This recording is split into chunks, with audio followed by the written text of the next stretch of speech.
नमस्कार। आज मैं बात करना चाहूँगा, बाराबंकी जिले का गांव है असैनी, तहसील है नवाबगंज, विकासखंड है बंकी।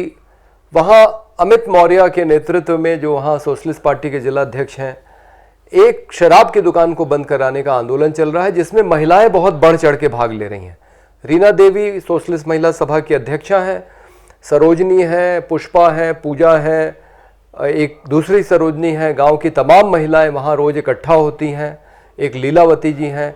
और ये सब महिलाएं 4 सितंबर से, पहला पत्र जिलाधिकारी को दिया गया था 2021 में, तब जिलाधिकारी डॉक्टर आदर्श सिंह थे, उनको दोबारा पत्र दिया गया, तीसरी बार दिया गया, फिर नए जिलाधिकारी आ गए अविनाश कुमार जी, उनको 2 पत्र दिए जा चुके हैं।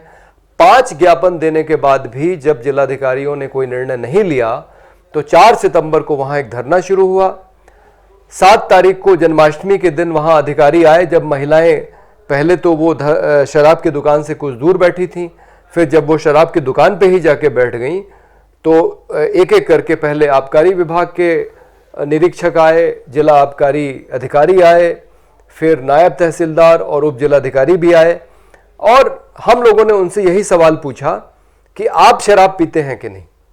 और एक भी अधिकारी कर्मचारी ने, पुलिस वाले भी वहां पे थे, उन्होंने नहीं कहा कि वो शराब पीते हैं। उसमें शायद पीते भी होंगे, लेकिन सार्वजनिक रूप से किसी ने नहीं कहा।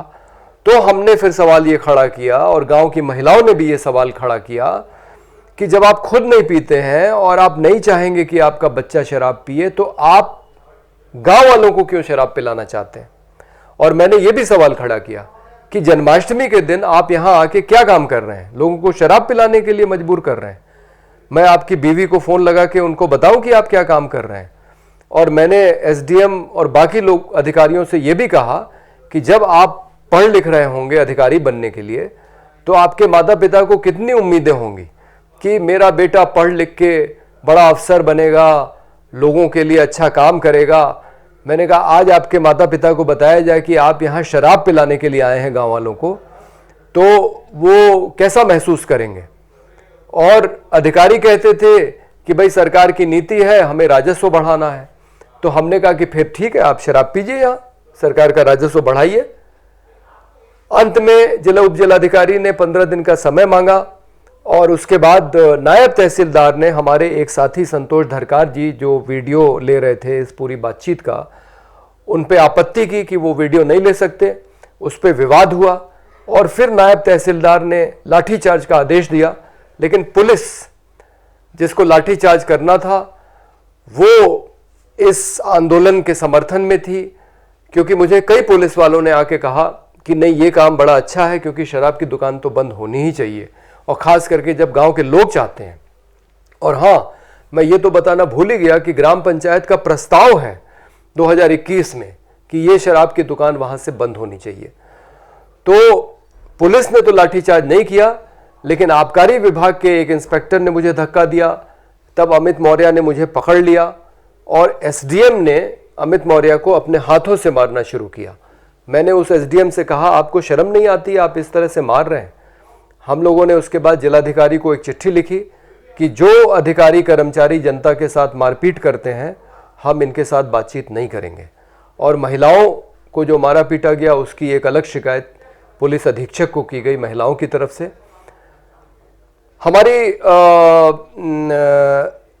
अभी 26 तारीख को जिलाधिकारी से, 27 सितंबर को जिलाधिकारी से मुलाकात हुई।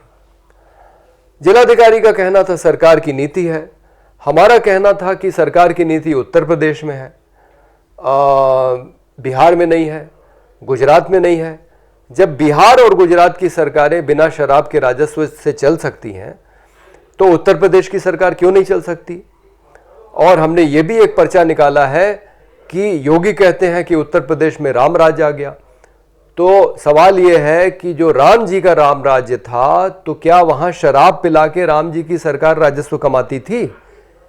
तो ये अपने आप को साधु वेश में एक मठ का मठाधीश जो उत्तर प्रदेश का मुख्यमंत्री बना हुआ है, इससे मैं पूछना चाहूंगा कि ये आपका कौन सा राम राज्य है जिसमें आप शराब पिला के लोगों को अपने राजस्व की कमाई कर रहे हैं। लॉकडाउन में कितने शर्म की बात है कि जब सब लोग ये कोशिश कर रहे थे कि सब लोग सुरक्षा का पालन करें, मास्क लगाएं, दूरी बना के रखें, तब आपने लॉकडाउन को तोड़ते हुए सबसे पहले शराब की दुकानें खोल दी। और पुलिस वाले बाकी लोगों के आने जाने पे आपत्ति करते थे, लेकिन आप शराब खरीदने जा रहे हो तो उस पर आपत्ति नहीं करते थे। ये कौन सी सरकार है और ये कौन सी नीति है कि आप बात करते हैं मेक इन इंडिया की, लेकिन अंग्रेजी शराब की दुकान सबसे चमकदार है, वहां पे खूब बिक्री हो रही है। तो ये जो शराब से कमाई है सरकार की, वैध अवैध दोनों, क्योंकि मुझे ये भी बताया गया है कि जितना पैसा देना पड़ता है एक ठेके का लाइसेंस लेने के लिए, उतना ही पैसा अवैध रूप से घूस में भी देना पड़ता है। तो ये हमने इस पे आपत्ति की है। मैंने जिलाधिकारी को ये भी बताया गया, मैंने जिलाधिकारी को ये भी बताया कि मैं 23 तारीख को पटना गया था एक कार्यक्रम में शामिल होने।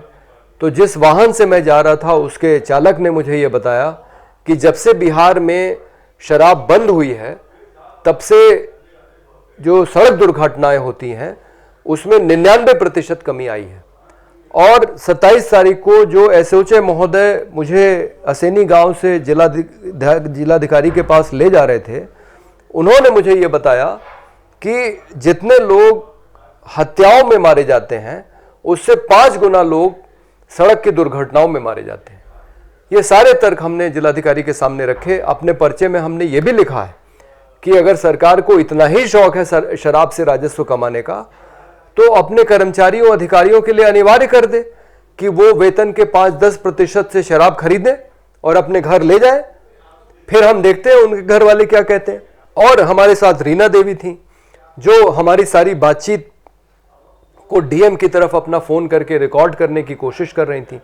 डीएम ने उनको डांटा कि आप क्या कर रही हैं, मैं आपके खिलाफ एफआईआर कर दूंगा। मैंने डीएम महोदय से पूछा कि क्या इस पे कोई प्रतिबंध है, तो उन्होंने बोला कि नहीं, मैं सब कैमरे में रिकॉर्ड कर रहा हूं। तो मैंने कहा भाई आप रिकॉर्ड कर रहे हैं तो हम भी रिकॉर्ड कर सकते हैं।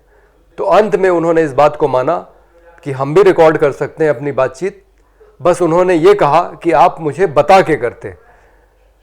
तो ये जो बार बार सरकारी अधिकारी, कर्मचारी, पुलिस वाले जब जनता के लोग रिकॉर्ड करते हैं, खास करके जहां कुछ वाद विवाद हो रहा हो या सरकार से टकराव हो रहा हो, जो आपत्ति करते हैं, ये बिल्कुल गलत है। जनता को पूरा अधिकार है अपनी अभिव्यक्ति की स्वतंत्रता के मौलिक अधिकार के तहत कि वो किसी भी सरकारी अधिकारी, कर्मचारी, पुलिस वाले की किसी भी बात को वो रिकॉर्ड कर सकते हैं।